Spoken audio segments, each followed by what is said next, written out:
Okay, అందరికీ నమస్కారం. Kondamallepalli police స్టేషన్లో క్రైమ్ నెంబర్ 150/26 మర్డర్ కేస్. ఇది మనకి Nagarjuna grammar concept school principal Rupa Reddy గారి మర్డర్కి సంబంధించి మనకు ట్యూస్డే రోజు 11th ఈవినింగ్ మనకి మర్డర్ అవుతుంది. మనకి 12th రోజు పొద్దున వాళ్ళ హస్బెండ్ వచ్చి చూసి మనకి 12th రోజు మన పోలీస్ స్టేషన్కి వచ్చి మనకి కంప్లైంట్ ఇవ్వడం జరిగింది. దాని తర్వాత ఎమ్మటే మనం సీన్కి వెళ్ళి సీన్లో చూస్తే రూపారెడ్డి స్టాబ్ ఇంజురీస్తో చనిపోయి మనకి అక్కడ ఉంటుంది. ఎమ్మటే మనం క్లూస్ టీమ్, డాగ్ స్క్వాడ్ ఇవన్నీ కూడా తీసుకొని సీన్కి వెళ్ళడం జరిగింది. అయితే ఆ టైంలో మనము ఒక 5 స్పెషల్ టీమ్తో ఫామ్ చేసి ఈ స్పెషల్ టీమ్స్ అన్నీ కూడా forensic evidence, technical evidence, probable suspects, any property offenders వేరే రాష్ట్రాలకు వెళ్ళి, లేకపోతే ఏదైనా సైకోలు, లేకపోతే పాత నేరస్తులు, వీళ్ళందరూ ఎవరైనా ఉన్నారా అని చెప్పేసి ఈ 5 ప్రత్యేక బృందాలు ఒక్కొక్కరు ఒక్కొక్క ఇన్స్పెక్టర్ ర్యాంక్ వాళ్ళ ఆధ్వర్యంలో మనం ఫామ్ చేయడం జరిగింది. ఇందులో మనకి ముఖ్యంగా ఫస్ట్ వచ్చిన క్లూ ఇది సీసీటీవీ ఫుటేజ్. ఆ ఇంట్లో సీసీటీవీ కెమెరాస్ బయట ఉన్నాయి కానీ వెనక సైడ్ లేవు. సో వీళ్ళు ఈ సీసీటీవీ ఫుటేజ్లో ఒక రెడ్ కలర్ హుడీ కోట్ లాగా వేసుకొని వెనక నుంచి ప్రవేశించి లోపలికి వెళ్ళి చంపి మళ్ళీ బయటికి వచ్చి గోడ దూకి మళ్ళీ అదే వెనక ఉన్న ఫారెస్ట్ ఏరియా అంటే చెట్ల ఏరియా నుంచి పారిపోతున్నట్టు మనకి ఫస్ట్ ఇనిషియల్గా మనకి క్లూ వస్తుంది. దీనికి సంబంధించి సుమారు మనము దొంగతనం అది మర్డర్ అయ్యే ముందు తర్వాత కూడా చుట్టుపక్కల ఉన్న అన్ని 70 వరకు కెమెరాలు మనం అన్నీ చూడడం జరుగుతుంది. ఎక్కడైనా ఈ రెడ్ హుడీ అనేది మనకి ఎక్కడైనా దొరుకుతుందా అని చెప్పేసి. సో ఇదే మనం చేసే ఇన్వెస్టిగేషన్లో క్రమంగా మనకి లాస్ట్ వీళ్ళ చిన్నమ్మతో రూపారెడ్డి గారు మాట్లాడడం జరుగుతుంది. ఆ టైంలో కరెక్ట్ ఫోన్ స్విచ్ ఆఫ్ అయ్యే ముందు బాబు అనే ఒక పదం వాడడం జరుగుతుంది. సో అది మనకి మళ్ళీ మనము విట్నెస్లందరినీ కూడా మనము ఎగ్జామిన్ చేసే సమయంలో ఈ బాబు అని ఎవరిని అనే అవకాశం ఉంటుందని చెప్పేసి మళ్ళీ ఆలోచిస్తూ స్కూళ్ళలో కూడా పిల్లల్ని కూడా బాబు అనే అవకాశం ఉంటుందేమో అని చెప్పేసి సోమవారం అంటే ఒక 1 వీక్ హాలిడేస్, వాళ్ళు ఒక 3 ప్రిన్సిపల్ గారు చనిపోయిన తర్వాత ఒక 4 days హాలిడేస్ ఇస్తే మళ్ళీ మండే రోజు స్కూల్ రీఓపెన్ అయింది. స్కూల్ రీఓపెన్ అయిన తర్వాత ఎవరైనా పిల్లలు స్కూల్కి రాకుండా ఏమైనా బయట గాలి తిరుగుళ్ళు ఏమైనా తిరుగుతున్నా అని చెప్పేసి చెక్ చేస్తే స్కూల్ మొత్తంలో లాస్ట్ 2 రోజుల్లో మనకి ఒక 13 మంది వరకు యాబ్సెంట్ ఉన్నారు. అందులో ఈ సీసీటీవీ కెమెరాస్లో వచ్చిన మన ఫోటోకి ఈ యాబ్సెంట్ ఉన్న పిల్లలకి ఏదైనా లింక్ ఏమైనా ఉందా అని చెక్ చేసుకుంటే ఒక 5 10th క్లాస్ పిల్లల మీద మనకి డౌట్ వస్తుంది.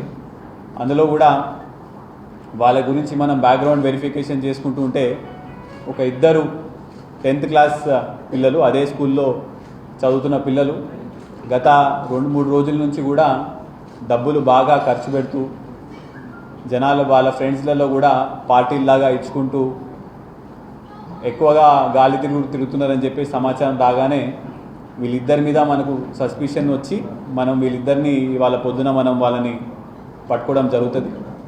అయితే ఇందులో మనం పట్టుకున్నప్పుడు ఒక పర్సన్ అంటే వీళ్ళందరూ మైనర్స్ కాబట్టి వాళ్ళ పేర్లు మేము చెప్పలేము.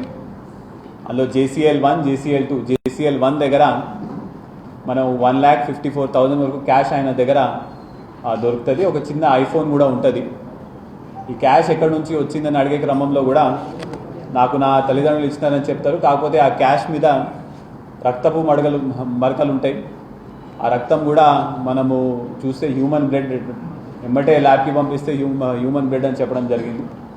అయితే దాని తర్వాత మళ్ళా ఇంటరాగేషన్లో వాళ్ళిద్దరూ కక్ష పెట్టుకొని రూపారెడ్డిని ప్లాన్ వేసి మర్డర్ చేసినట్టు కన్ఫెస్ చేసినారు.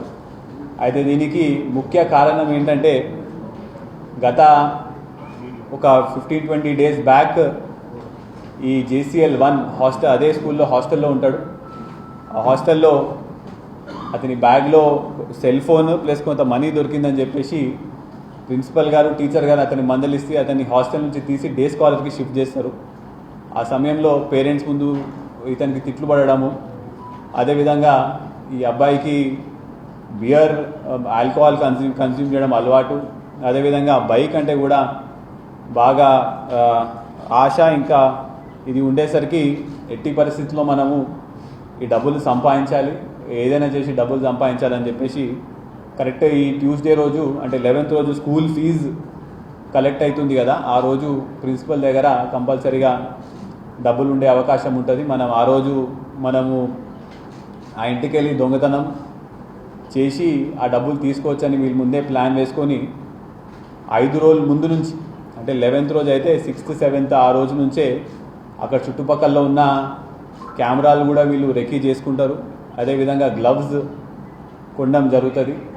ఏ టైంకి వెళ్ళి ఏ టైంలో ఒక్కళ్ళే ఉంటారో కూడా చూసుకొని మొత్తం ప్లాన్ వేసి ఆ రోజు 11th రోజు స్కూల్ అయిపోగానే 4ంటికి వీళ్ళు ఇద్దరు బయటికి వచ్చి అక్కడ ఉన్న అవుట్స్కట్స్లో కలుసుకున్న తర్వాత అందులో ఒక అబ్బాయి లోపలికి వెళ్ళి గోడ దూకేసి ఫోన్ మాట్లాడుతున్న సమయంలో డబ్బులు తీసుకుని వెళ్ళే సమయంలో రూప అంటే డిసీజ్డ్ గుర్తుపట్టేసరికి మళ్ళీ ఈ బయటికి వచ్చి మమ్మల్ని పేరు చెప్తుందని చెప్పేసి ఒక 27 సార్లు కత్తి పెట్టి పొడవడం జరుగుతుంది. అయితే ఆ సమయంలో ఫోన్ కింద పడిపోతే ఫోన్ కూడా తీసుకొని వెళ్ళిపోవడం జరుగుతుంది. కొంత గొంతులోంచి మాట వచ్చి మళ్ళీ ఇంకెవరికైనా చెప్తుందని చెప్పేసి ఫోన్ కూడా తీసుకొని వెళ్ళిపోవడం జరిగింది. అది ఇప్పుడు ఇవాళ వాళ్ళ దగ్గర నుంచి మనము 1,54,000 క్యాష్, దాని మీద బ్లడ్ స్టెయిన్స్ ఉన్నాయి, అది రికవర్ చేసినాము. అదేవిధంగా 2-3 డేస్ బ్యాకే కొన్న ఒక 60,000 పెట్టి ఐఫోన్ కొన్నాడు, అది కూడా రికవర్ చేయడం జరిగింది. ఈ ఫోన్ కూడా మనము రూపారెడ్డి గారి ఫోన్ కూడా మనము రికవర్ చేయడం జరిగింది. ఇప్పుడు వీళ్ళందరూ less than 18 years of age ఉన్నారు కాబట్టి ఏమంటే మనము ప్రొసీజర్ ప్రకారం ప్రొడ్యూస్ చేసిన తర్వాత మళ్ళీ కస్టడీ తీసుకొని తదుపరి విచారణ ఇంకా ఏ విధంగా ప్లాన్ వేసిరో కూడా అది విచారించి మళ్ళీ ఛార్జ్షీట్ వేయడం జరుగుతుంది.